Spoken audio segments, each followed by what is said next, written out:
好，今天军事上我们赶快来看到最新消息哦，这是歼15T 跟歼35空警600已经在福建舰上面终于是完成首次的电磁弹射起飞跟它的阻拦着舰的一个训练了，被视为是福建舰具备初步的全甲板作战的能力了。现在来自于专家的最新说法，他认为说有了歼35还有歼15T 上舰成功，代表说大陆的航母编队已经获得了不管是在隐身的屠防或者是重击打击上面的双重能力的肯定了。福建舰除了刚刚说的这个隐身屠防跟重载的打击能力之外，还可能具备哪一些作战的潜力？夏伟哥又怎么看？好，其实未来中国大陆航空母舰它所要瞄准的目标，基本上它要能够成为一个蓝水海军的航空母舰。那特别是像它的航空母舰，舍弃了过去滑跳式而采取这种弹射式，也就代表就是它上面舰载机的这个效能会大幅增加。那当然，其实他们就说什么离这个具备这个全甲板作业能力，我说实在话了，这个部分是要等到它的这个初始作战能力成型之后，才会去讨论到这个全甲板作业能力。因为其实以像福建舰来说，它采用电磁弹射系统，那电磁弹射系统，因为它本身其实是一个对环境要求非常高的一个弹射系统，所以就是说未来这个中国大陆的这个航空母舰那个整个这个舰载机联队规模大概差不多是一个航空旅都能够进驻以后，那这个时候在完整的这样一个压力测试的这个条件下进行，那个时候才能够真正显示出福建舰它本身真正的这个能耐到哪边。那至于说未来它现在展示的这个歼15T、歼35跟空警600，那我相信其实对于它来说，如果你对比到现在美国海军的这个舰载机的话，那现在它其实还缺一个专业的电战机，电战机，所以未来它的这个歼16那个也一定会有这种电战型的这个出现，而且歼16电战型可能就会跟歼15作为一个融合，用一个双座的歼15弹射型，然后搭载这个电战设备在上面，然后另外像这个它也未来也还会需要那种类似像线上运输机型，然后另外其实它也还需要这种所谓的反潜的这样一个作业能力。虽然说中国大陆现在也已经有了这个反潜直升机直20，但是未来它如果能够让这个航空母舰拥有一个完整的舰载机的这个组成的话，那它以目前来说，它现在完成了这3种战机在舰上的这样一个测试，它未来其实还需要我们刚刚讲的包含电战机，还有包含那个反潜的这个直升机，这2种飞机加上去，或者是还有舰载运输机的话，加重起来才会构成一个完整的这个航空母舰这个打击群中的这个战机的这样一个部分。那也未来其实我们刚刚讲，就是说以它的这个航空母舰来讲，它有了这些飞机，这整批飞机这样加总上去，大概差不多，其实以目前中国大陆这个航空母舰的这个效能的话，至少大概可以达到60架，甚至接近70架的水准的话，在那个时候它这么多的飞机在上面频繁的操作，才会显现出那个福建舰它未来真正的持续作战能力，以及它的这个真正的全甲板作业能力，会在那个时候才能够显现出来。好，所以我们刚刚提到了各种的舰载机都是关键。那其实因为有不同，刚刚提到的几款舰载机已经陆续上舰了嘛，专家是称这个叫做代际升级，包括说不只是火力的提升，或者是不只是作战半径，其实都有要升。所以现在他们就定调了，说中国大陆的海军是不是已经从过去是近海防御，现在迈向了远海防御，甚至进一步推到了太平洋？这对于整体太平洋的这个战局会产生什么样的变化？大使又怎么看？不是远海防御是远海攻击啊。航空母舰从来不被定义为这个防守性武器，它是攻击性武器，是极具杀伤力的攻击武器啊。它是把一个飞机场放到你家门口，你在1万公里里面，它可以放到你家门口，上面的战斗机什么轰炸机那是战力极大的是。所以中国大陆有航母以后，就是已经从一个防御性海军已经进入到攻击性海军了。是，而且它的投射打击能力是向外延伸了数千公里所以这个是极大的一个战力的转变。那我们今天谈这个，就是说它这些什么这个大陆讲隐身实战这个所谓的重载打击这个原因就是上个礼拜大陆的军方正式公布了福建号上面这个空警600跟这个歼35歼16的实际起降的这个影片出来了，我都看了。那个空警600是从这个到跑道上，然后那个整个飞起来，然后降落，全部都有。然后歼35也在上面。所以为什么叫隐身实战呢？要知道歼35是隐身袭战斗机第5代战机对不对？所以就变成就是说这个打击能力，这个浮动式的飞机场，它上面能够载的这种攻击性武器啊，又升级了。所以这个是一个 game changer， 是改变啊中国大陆，尤其大陆哈，我觉得就变成就是说第3岛链以内的这个太平洋区域的整个战略的一个态势。是。那它这个我也特别看了，它这个在起飞的时候啊，它真的是电磁弹射，因为我蒸汽弹射会冒烟的，电气弹射。那它就是说，它的这个推力大，然后它能够随时推的这个重复使用大，所以它会变成怎么样？载弹量、载油量都会增加，所以它就变成重载打击，就是这个意思。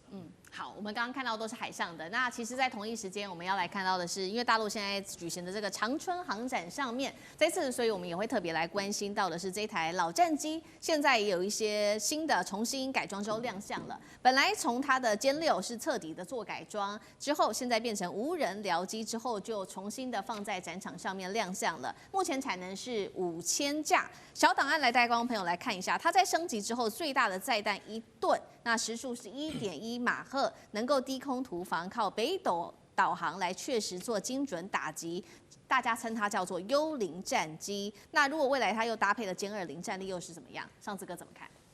在93阅兵之后呢，北京我们就大家都关注这个长春航展哦，航展里头就有些上不了在93的，还是有些厉害的，果然出现。我认为这次这个歼6非常有意思哦，它体现一个怎么讲呢？旧瓶装新酒，或者枯木逢春，你有任何部分形容都可以，但你不要小看，但在改装之后，它有全新的定位。我们知道，其实，在歼6，其实在2021年，其实就有很多人就拍到，而且它的感觉起来就像是无人机的方式在进行，但因为官方没有正式证实，这一次是正式的证实了，因为旁边的牌子啊跟介绍就扎扎实实讲得非常清楚。那么我们知道，中国大陆现在在所有各式各样的以空军战机管理过去、现在、未来部分，体系化作战非常重要。可体系化作战是一个非常复杂的海空陆等等的大整合，包括航太呢，还有北斗卫星跟低轨卫星。所以任何一个武器或它的整个的，比如说刚刚讲歼6，它在这个体系化作战的哪里？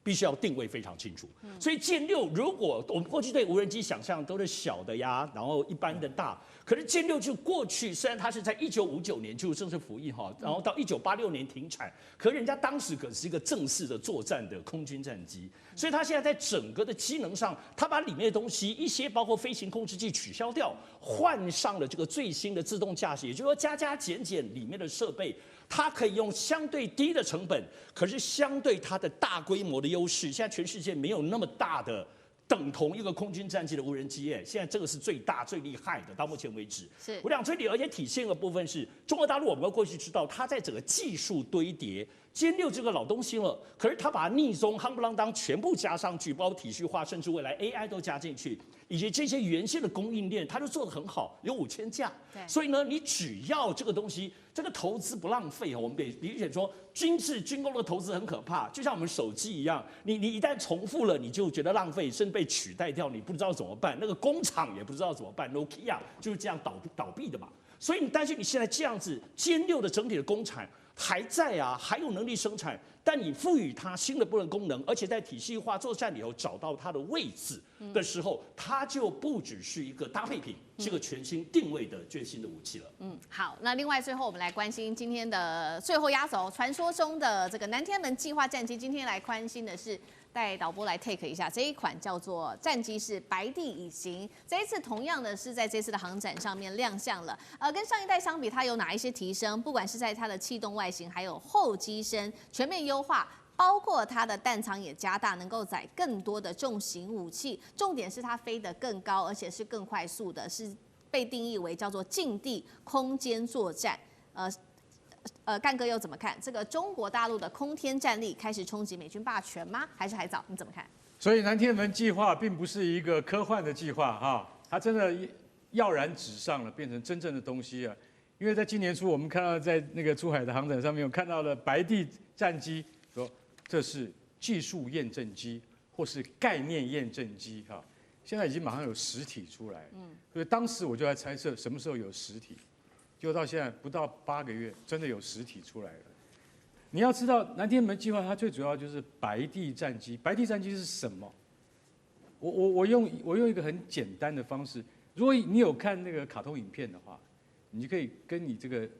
你的小朋友问一下，什么叫做这个空战骑兵啊，或者是太空战士啊，你就可以看到那种很像玩具，但是呢又非常科幻感、非常未来感的那种飞机，那叫什么？那叫做太空战机。好，白帝就是要做到，不但是太空战机，也是这个大气层之内的战机。也就是说，它的设计目标是我要飞出大气层外，我再飞回来。我可以在这2个不同的空域里面游刃有余。为什么？这样我连对方的卫星我都打得下来。白帝的胆子很大，你知道，野心很大，你知道吗？可是，在现实生活中，这里面存在极大的困难。也就是说，大家都知道太空梭，如果你今天在地球的大气层表面的边缘，你要飞出大气层的时候是最大的考验。为什么？你的隔热要怎么做？好，白帝他是要准备怎样？他准备飞上去打你们这些美国的卫星，然后他又跑回大气里面来，可以应付一般的战争。好，那我想请问一下，燃料怎么转换？隔热怎么转换？有那么容易吗？好，我现在讲的就是技术层面。我可以告诉各位，野心很庞大，但是现实是没有办法在这么快的情况之下做得到的。尤其是你要不断的重复使用的太空飞行载具的话，其实这里面是做不到的。他现在要研究一种特别，不是你所一般认知的航空汽油 JP5、JP6， 不是这样子的航空汽油，它是要研究什么？高能量、高密度的新型燃料。对。所以说在这种新型燃料的这个前提之下，那我问你，没有燃料，那你更不要讲说你的气动力外形有多么优秀。可是我们话还是要讲回来，白帝这架飞机可以让人家非常惊艳，就代表什么？总有一天他真的做得出来。最后我要接刚刚孝伟所讲的，